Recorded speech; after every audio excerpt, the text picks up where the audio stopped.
So not only does what Paul says here in Romans 2 possibly help us to understand the Israel of God, it definitely helps us to understand what he's saying a few chapters later in Romans 9, when he says that not all who are of Israel are Israel. This is another huge passage that's used to promote the idea that God is done with the Jews and the church has replaced Israel. And since not all who are of Israel are Israel is, at first glance, a confusing and self-contradictory statement, we're going to need a little more context to figure it out.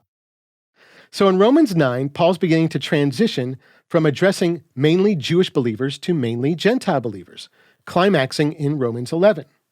And he's starting to explain how important the salvation of all Israel is to the reconciliation and restoration of the Gentiles to God, but also how Yeshua is a stumbling block to Israel, yet despite this, a remnant will be saved.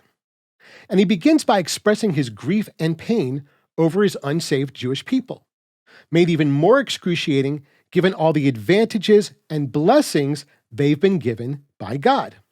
Because theirs is the adoption as sons, the covenants, the giving of the Torah, the promises, even Yeshua himself. All these belong to the Jews, Paul says. They are of Israel.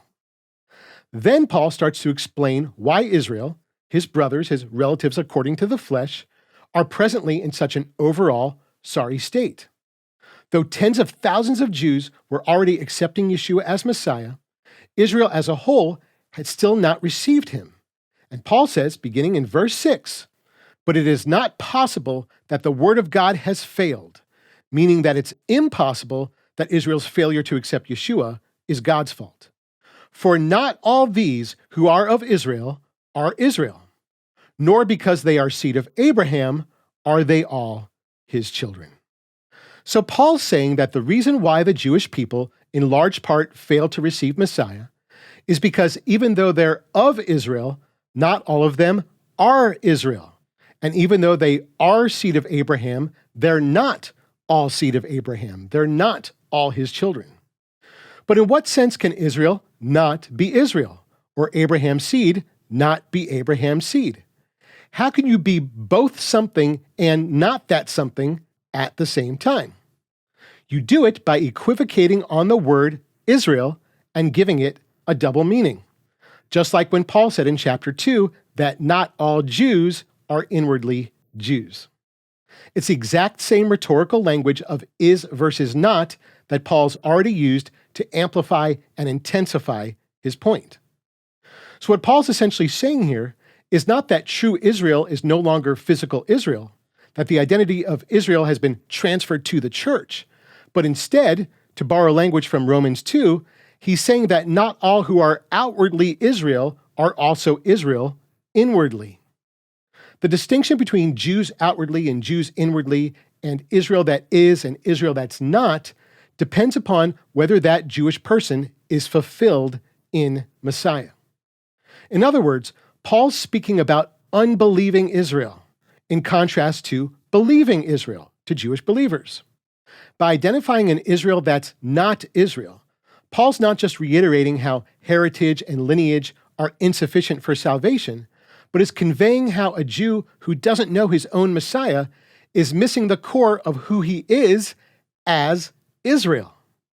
For all his lineage and birthright and circumcision and Torah keeping and every other advantage he has before God, in his innermost self, without Messiah, a Jew is missing what makes him, as Yeshua says of Nathanael in John 1:47, truly an Israelite. By saying not all these who are of Israel are Israel, Paul is again only making commentary on the heart condition of Jewish people, of the people of Israel. He's acknowledging what the prophets spoke about Israel's remnant. He's not communicating anything here about Gentiles at all.